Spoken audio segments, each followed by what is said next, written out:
You begin with a campus ID on a lanyard, a shared office with 2 other graduate students, and a desk that used to belong to someone who quit in their 4th year. At first, NASA is not a place. It is a PDF. It appears in grant acknowledgments, mission archives, conference slides, file names with too many underscores. You learn the language before you ever enter the institution. You learn to say instrument response instead of the camera. You learn to say uncertainty when you mean doubt, constraint when you mean no, heritage when you mean old hardware that still works. Your days are built around code that runs overnight and fails at 3:17 in the morning because of a missing calibration file. You eat vending machine pretzels for dinner. You measure time in proposal deadlines, committee meetings, and the quiet humiliation of asking your advisor whether your draft is getting closer. You are good, but not in the way you imagined. Being good does not feel like brilliance. It feels like checking the same plot 6 times because one axis label is wrong. It feels like discovering that a result you hoped was significant is an artifact from a bad detector column. It feels like sitting in a seminar while someone from another university asks a question that makes your whole analysis look unfinished. You learn to survive peer review before you understand what it has done to you. Every claim needs a citation. Every number needs an error bar. Every sentence can be attacked. Slowly, you begin to speak less casually. You stop saying things you cannot defend. At parties, when someone asks what you study, you give the short version first, then watch their eyes to see if they want the real answer. Most do not. Your family is proud in a vague way. They tell people you work with space. They ask if you have met astronauts. You explain that you mostly stare at arrays of numbers, and they laugh because they think you are being modest. You are not being modest. You are learning that awe is often built from extremely boring tasks performed without forgiveness. The first recurring object in your life is the badge. At the university, it opens the physics building after hours. Later, it will open secure doors at a federal facility. For now, it is plastic, scuffed, forgettable. You tap it against a reader at midnight and hear the lock click. You tell yourself the sound means access. It does not.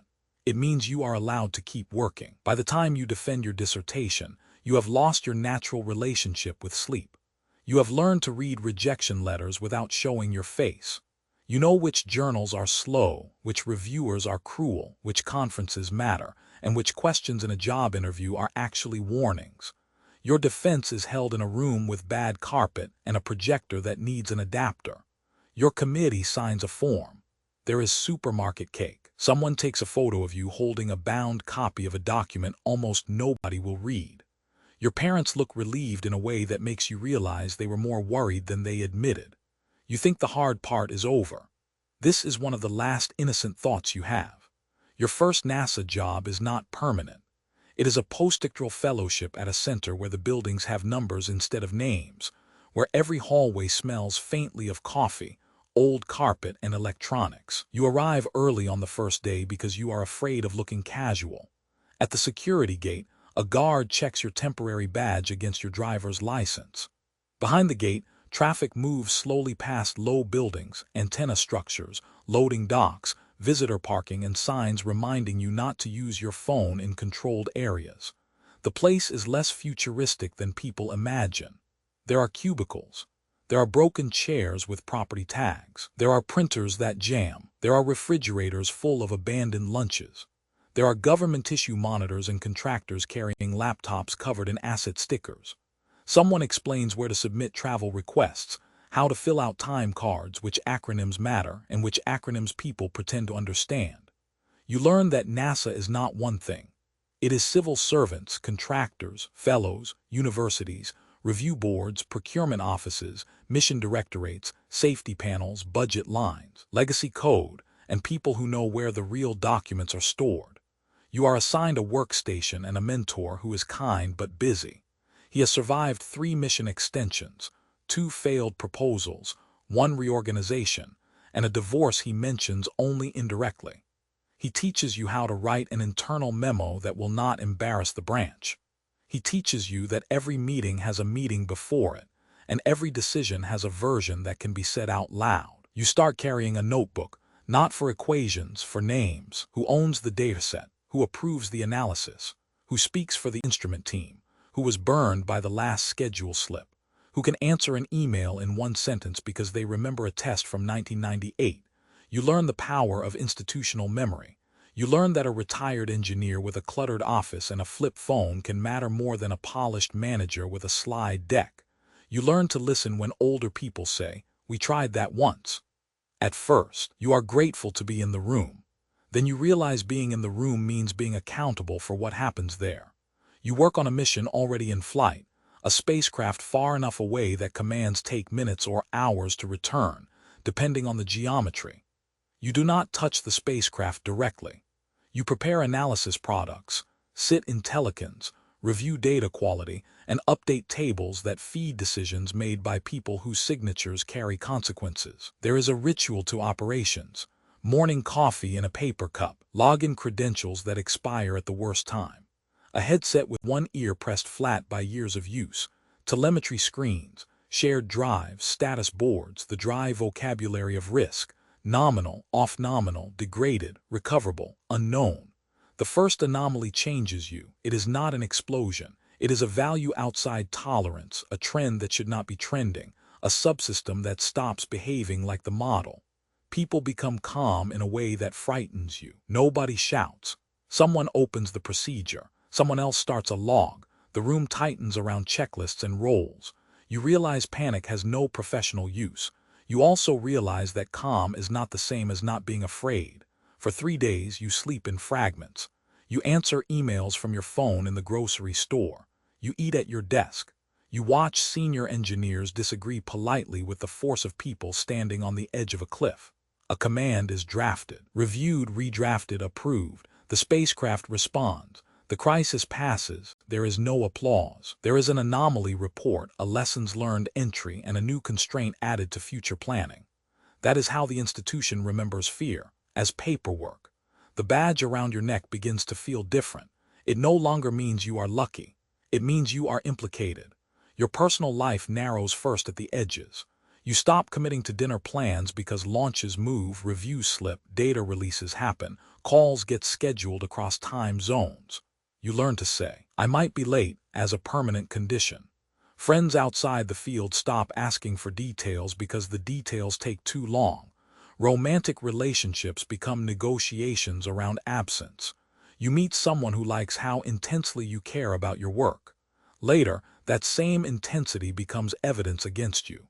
At home, your laptop glows on the kitchen table. You say you will only check one thing. You say this often enough that it becomes a household phrase, with no credibility left in it. Your partner learns the difference between a proposal deadline and a launch readiness review, not because they want to, but because your moods depend on them. You apply for a permanent position. The process is clinical. Use a jobs forms, publications, references, diversity statement, research statement, technical presentation, panel interview, questions about collaboration, funding strategy, leadership potential, mission relevance. You wear a suit in a room where everyone else is trying not to look like they are judging your entire future, though they are. Months pass. You refresh email too often. You interpret silence like data. You imagine alternate lives in universities, labs, private industry, anywhere that will make the waiting stop. When the offer comes, you do not feel joy first. You feel your body release a pressure it had mistaken for personality. Permanent employment changes your relationship to time. You are no longer visiting the institution. You are becoming part of it. You are given responsibilities that do not sound dramatic but weigh more than awards. You chair a working group. You manage a small budget. You review contractor deliverables. You mentor interns who arrive with the same bright exhaustion you once had. You learn the difference between technical authority and managerial authority. You learn that being right is only useful if you can bring the room with you before the decision point closes. Your calendar becomes your real biography. Program management review, instrument team tag-up, budget phasing discussion, proposal red team, export control training, mandatory cybersecurity refresher, staff meeting, interview panel, flight project splinter meeting. Science telecon at 6 a.m. because Europe is awake. The meetings colonize the day, so the science moves into the margins. You write papers before sunrise after dinner on flights, in hotel rooms near conference centers, where the carpet patterns look designed to erase memory. You become efficient in unattractive ways. You answer students in short paragraphs. You skim instead of read. You can detect weak methodology in the first figure. You can also feel your patience thinning, and you dislike yourself for it. You begin to understand why senior scientists sometimes seem remote. It is not always arrogance. Sometimes it is triage. The mission proposal becomes the center of your life for nearly 4 years. At first, it is an idea in a white paper, something discussed after a conference session over bad coffee and wrapped sandwiches. Then it becomes a team, then a name, then a logo, then a password-protected folder with version documents, cost models, risk matrices, mass tables, power budgets, management plans, science traceability matrices, and a schedule so compressed it seems to dare reality to object. You travel to partner institutions. You sit with engineers under fluorescent lights and argue about requirements. You learn that every kilogram has politics, every watt has an enemy, every instrument wants priority, every compromise is recorded. The proposal has its own weather, weeks of momentum, days of dread, sudden reversals, late-night emails with attachments labeled final, then final 2, then final really use this. People become territorial. Old resentments surface through comments in track changes. A colleague you admire turns cold after their instrument is descoped. A friend stops copying you on certain messages. You tell yourself it is just pressure. It is not just pressure. It is ambition under institutional conditions. Your partner hears about margins, reserves, and review criteria until they stop asking. You miss a birthday because the cost volume is due. You send flowers from an airport. You become the kind of person who apologizes sincerely and then repeats the behavior because the schedule did not care that you were sincere. Selection day arrives as an email. There is no dramatic music. You are in a conference room with stale coffee and too many people pretending to work. When the call comes, someone closes the door. Someone puts the phone on speaker. You are selected. For a few minutes, everyone is younger. People hug awkwardly. Someone cries in the hallway. You call your family and they understand only that something important happened. You call your partner and they are happy for you, but beneath it, you hear the calculation beginning. Selection does not mean an ending. It means the mission is real enough to start taking things from you. Development is a different life. You move from science persuasion to hardware accountability. Requirements that were abstract in the proposal now become parts, tests, vendors, waivers, failures. You learn the smell of clean rooms, the choreography of bunny suits, the patience required to watch a technician handle something worth more than your neighborhood with gloved hands and practiced calm. You attend design reviews where hundreds of charts are presented to people trained to find what the team has missed. Preliminary design review, critical design review, system integration review, flight readiness review. Each acronym sounds administrative until you are the one defending a decision made 2 years earlier by people who were tired and underfunded and doing their best. The mission eats certainty. A detector underperforms at cold temperature. A supplier misses a delivery. A vibration test reveals an unexpected resonance. A software interface behaves correctly on paper and incorrectly when connected to the actual system. You learn the terrible intimacy of failure reports. Root cause, corrective action, residual risk.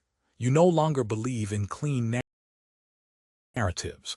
You believe in margins, documentation, and people willing to say bad news early.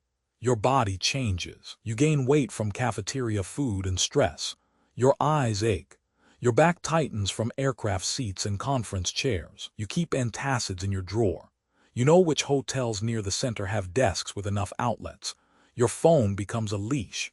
Even on vacation, you check for messages from the project manager, the systems engineer, the instrument lead whose silence is sometimes worse than alarm. Your marriage, if it survives, does so by becoming more formal. Shared calendars, explicit boundaries, negotiated absences, practical forgiveness, less spontaneity, more logistics, love expressed through airport pickups, reheated food, and not starting certain conversations after 10 p.m. If it does not survive, the paperwork arrives with an efficiency that feels obscene. You sign forms at a dining table still covered with mission notes. You divide furniture while also tracking a launch vehicle integration schedule. Friends pick sides gently. Your colleagues do not know what to say, so they say nothing or ask about the review. You are grateful for the work, because it gives you a structure for grief. You are ashamed of being grateful. Launch is not the climax people think it is. It is a controlled surrender. You stand at the viewing site with VIP badges, safety briefings, countdown audio, and a crowd trying to decide when it is appropriate to cheer. The rocket is far away and impossibly bright when it goes. The sound arrives late, a physical pressure in your chest. People around you applaud, cry, record video on their phones. You feel awe, yes, but also inventory.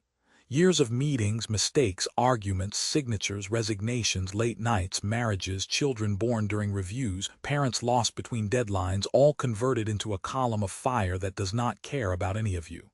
Then it is gone. The room after launch is not freedom. It is acquisition of signal, deployment, commissioning, first light, calibration. The spacecraft must become an observatory or a probe, or a functioning instrument in an environment that cannot be reached by apology. When the first data arrive, they are ugly. They always are. Stripes, offsets, thermal drift, cosmic ray hits, pointing jitter, unexpected backgrounds. Public imagination wants a pristine image.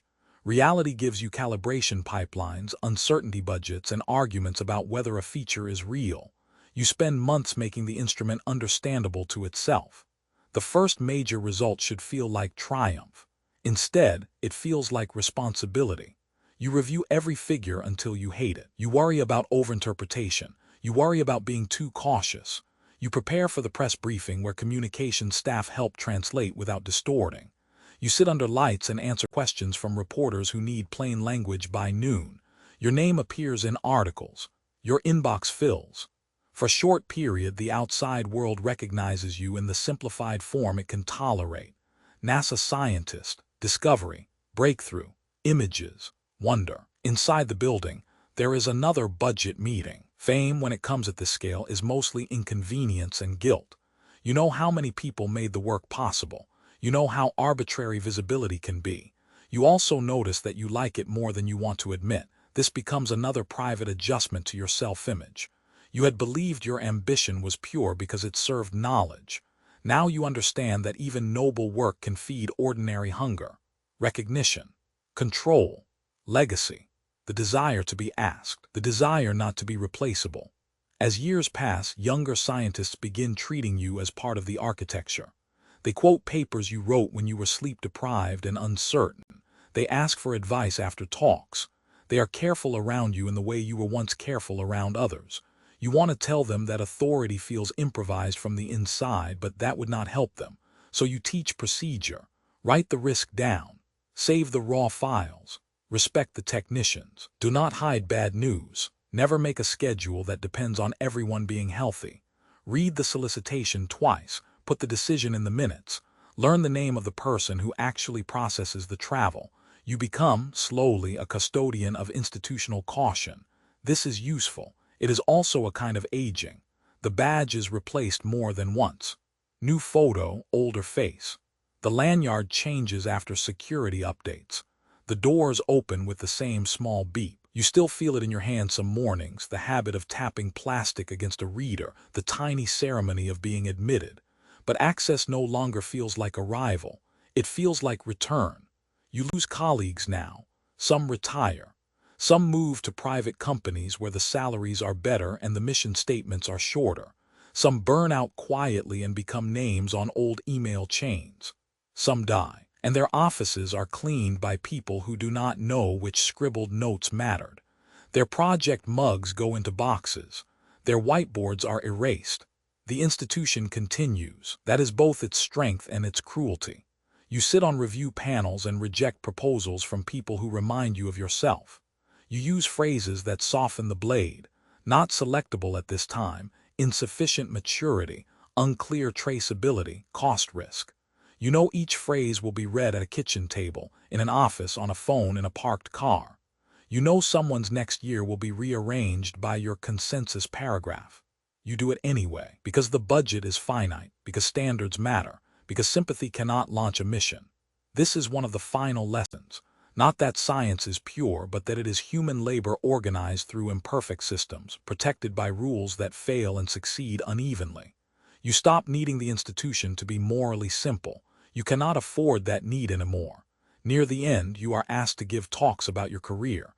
You choose photographs carefully. Early team photo, clean room image, launch plume, first data product, a plot that changed the field. You leave out the divorce, the medical test you postponed too long, the student you failed to mentor properly, the colleague you never reconciled with after the descoping fight, the years when your only reliable meal was whatever could be eaten over a keyboard. The audience sees continuity. You remember accumulation. After the talk, a student approaches with a notebook clutched to their chest. They ask how to become like you. You give practical advice because practical advice is the only honest kind you can offer. Learn statistics. Learn to write. Be kind to administrative staff. Find mentors who tell you the truth. Keep copies of everything. Sleep when you can. You do not say, be prepared to become unrecognizable to yourself in increments small enough to justify. You do not say, the work will give you a life, and then it will ask what parts of that life are negotiable. One evening, long after most people have left, you walk through a hallway where the lights have dimmed to their after-hours setting. Offices glow behind half-open doors. Somewhere, a printer starts and stops. The building feels less like a monument than a vessel carrying ordinary human persistence. You tap your badge at the exit. The reader beeps. For decades, that sound has followed you through ambition, fear, achievement, compromise, grief, and the disciplined refusal to look away from difficult facts. It has opened doors to rooms where people tried, with limited time and flawed tools, to understand something beyond themselves. Outside, the parking lot is almost empty. You sit in your car before starting the engine. Your phone is quiet for once. In the windshield, the center's low buildings reflect nothing grand, only sodium lights, painted curbs, and the faint outline of your own face. You used to think a life in science would make you feel closer to the universe. In the end, it has made you more aware of distance, between data and truth, between work and meaning, between the person who first wanted access and the person now sitting alone with a badge on the passenger seat. You do not feel cheated. You do not feel fulfilled in the simple way people want for you. You feel the shape of what was spent. And when you finally drive away, the gate opens without ceremony, as it always has, and closes behind you before the road has fully taken you back.